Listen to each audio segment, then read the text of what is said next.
What I'm going to talk about today is a very, very important approach to integrity as a general proposition. Integrity is changing rapidly as the evolution of betting, exchanges, contemporary nature of betting, tablet, within a second, handheld devices, and the way that information comes through to stewards and investigators is critical. The traditional modelling of stewarding in Victoria has served the country very, very well, and the state well. Sorry, let's get this right. The role of the stewards traditionally has been one that the stewards have been the accuser, the prosecutor, the judge, and also the detective. The stewards in that role have for a very, very long time been extremely effective. Racing is now a 7-day-a-week sport, and the demands on integrity have grown exponentially. Racing is always, at times, one scandal away from something else happening out of left field, and it's the way the authority deals with those issues when they arise. So what I'm going to talk about after looking at the traditional role of the stewards is the evolving disciplinary process, a pilot program that Racing Victoria has in place in relation to a remote control room which assists the stewards on race day, and then some case studies around law enforcement authorities and how we deal with them on a day-to-day basis. So historically, the stewards have enjoyed a position where they can sit and act in their own cause, which offends the legal maxim. But this has been supported by the courts historically, firstly in Myers and Casey in the High Court, Kelvin and Carr in the New South Wales Supreme Court of Appeal and then the Privy Council, and then in Riley before the Supreme Court of Victoria. This traditional position is very, very important, and the stewards have to act impartially and do many, many things along that particular performance line to ensure that a case will stand up to challenge and the prosecution and findings are successful. In Victoria in 2004 saw the Racing Appeals Disciplinary Board come into effect.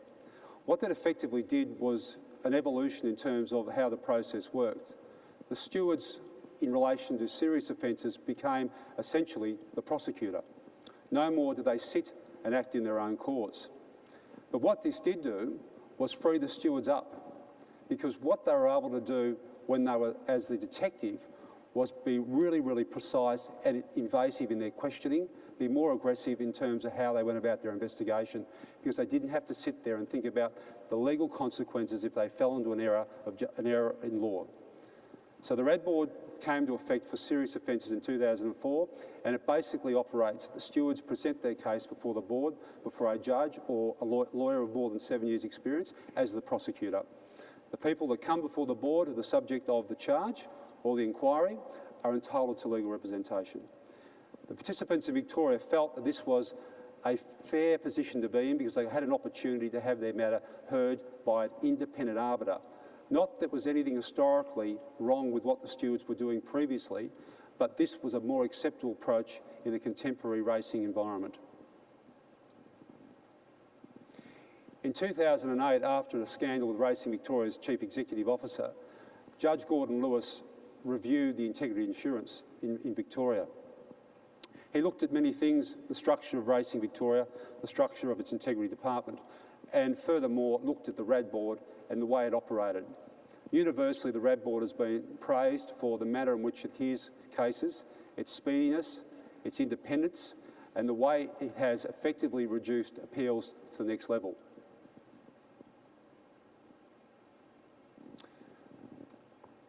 When stewarding is now moving into the 21st century and the requirements, demands on stewards and integrity officers are more than ever, because basically from the point of view of authorities now, a scandal can be around the corner, something can come out of left field, and it always is not on the track. Integrity spreads across the whole day.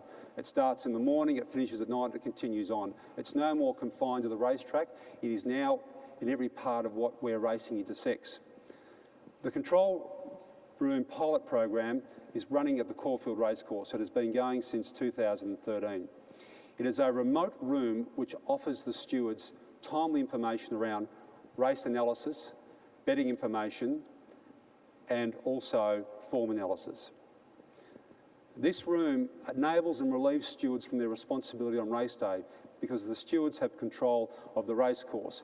People come to the steward's door, it's frenetic, there's activity all the time, they're in charge of safety and integrity. Trainer A walks up and he says, Phantom of the Opera is drawn wide today, I'm going to go back with cover, or Mustang Sally took a shoe off in the float and I need a farrier. They deal with many, many things, but their main focus has to be integrity, and also their other focus is safety. This room enables them the ability to have people sitting behind them, looking at things, distilling things down in relation to the main aspect of their role, the integrity of the race. Can you please play the video? Thank you.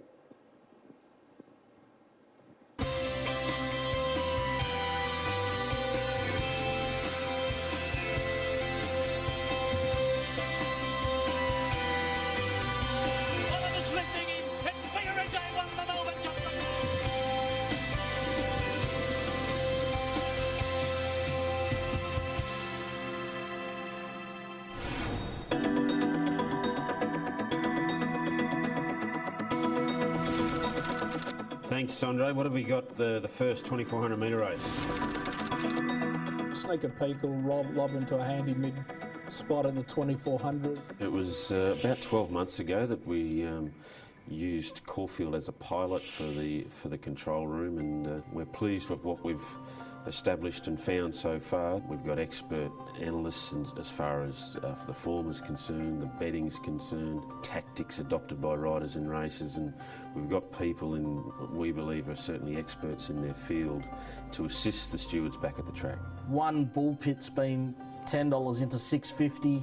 The role of the betting analyst is to keep the stewards informed of any betting activity that may be of concern to them throughout the day. We use odds comparison sites. We've got live access to on-course bookmakers and off-course bookmakers licensed in Victoria. We've got access to the Betfair Betmon site, and using those tools and a few others, looking for any inconsistencies with the betting patterns. We use that information to determine our drug testing regime as well on race day, based around the betting. Pat Carey, the trainer's notified us that Beauty Perception, he wants to ride it with some cover due to the small field. How does that weigh up with previous? Terry, Beauty Perception in the first, it's led its last start over 2400, similar journey today. No question, he looks at things from probably a different perspective as what stewards probably traditionally do. I look at it from maybe a jockey's point of view, a trainer's point of view, because instructions alter at different times. Irrespective what the outcome is, I suppose it's how that outcome occurs. And if I see what I believe is inappropriate for a move at different stages of races, whether they're right, whether they're wrong, I then have the right to speak to Terry about those types of things. Okay, so I've clicked on Beauty Perception's last start, and this is at Bendigo. Well, part of Alf Matthews' role is we're fortunate that we have a library here of videos that goes back to 2005 Spring Carnival that are on an archive system, and if we need to check a horse's previous run, whether it be for performance, whether it be for gear that they worn, that's something Alf Matthews has at his fingertips, being based here, and can then relay that to us back at the track. Tried and true to hold a nice spot handy mid. Was always in control there at Sandown, then wanted to duck in the last bit and gave the others a bit of a chance. There's an opportunity from barrier 4 if he wants to go forward. The role of the race day stewards panel analyst is basically having a look at the form, having a look at distance changes, gear changes, having a look at previous racing patterns, having a look at trials, pretty much in the way that any professional punter would look at the form, and then take that information and put it into a speed map format for the stewards. We'd like to probably expand it to all the metropolitan tracks, get it right there, and then I think where its real strength is, as I said, is across the state of Victoria. Whether you're at Mildura or Swan Hill or Flemington, we will be able to provide the same integrity services for all our TAB covered meetings.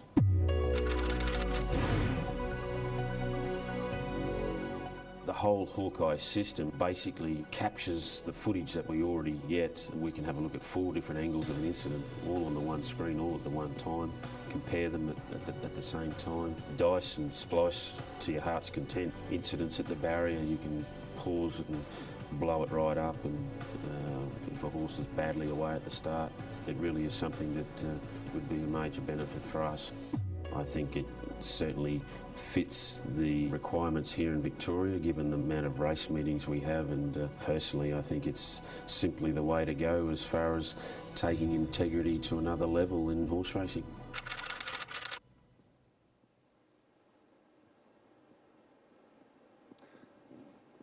As you can see, the control room sits behind the stewards remotely at Racing Victoria. It has a direct video conferencing link with the stewards. The information provided is timely, it's quick, the stewards can look at things historically quickly, and it makes sure that they're on target to look at issues that arise when they occur during a race.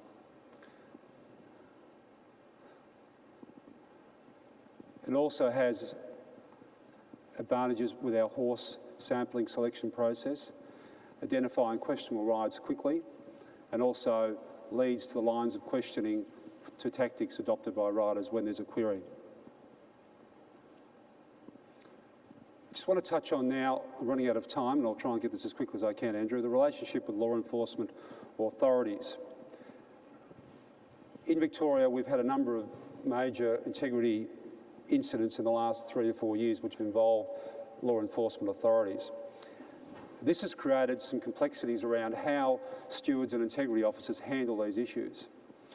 Where there's a criminal investigation on foot, over and above the rules of racing, it is very, very difficult for authorities to take action, given that the basic legal tenet of someone's entitled to the presumption of innocence, and our rules of compulsion of answering questions infringe on that right.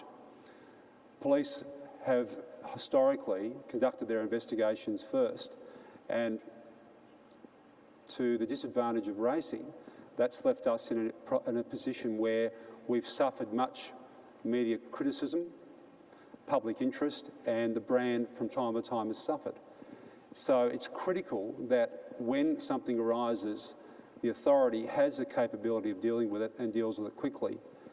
In a recent case, some of you in this audience would know of the BC3 collapse, where BC3 Thoroughbreds was essentially a syndicator. Its director, Mr. Bill Vlahos, also ran an extensive punting scheme where it is alleged that many people lost millions of dollars. On the day BC3 went into administration, we were there and able to image forensically all the computers and other electronic devices that were operated by BC3. And within 3 months, we were able to build a picture, bring charges against Mr. Vlahos, and then under our new rules for standing persons down, he was stood down, and also the prohibitions of a disqualified person were applied to him. To this day, we've never spoken to Mr. Vlahos. He's never fronted.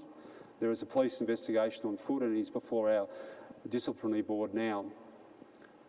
Anyone could wonder at what point he will come to the surface and explain what happened for those number of years.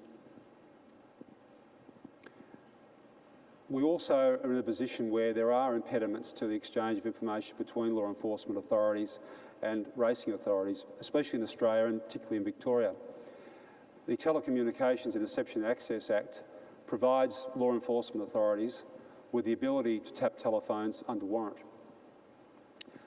Where authorities then look at issues which involve serious crime and racing matters are peripheral, they cannot share that information with us. And unfortunately, from time to time, those things make their way into the public forum.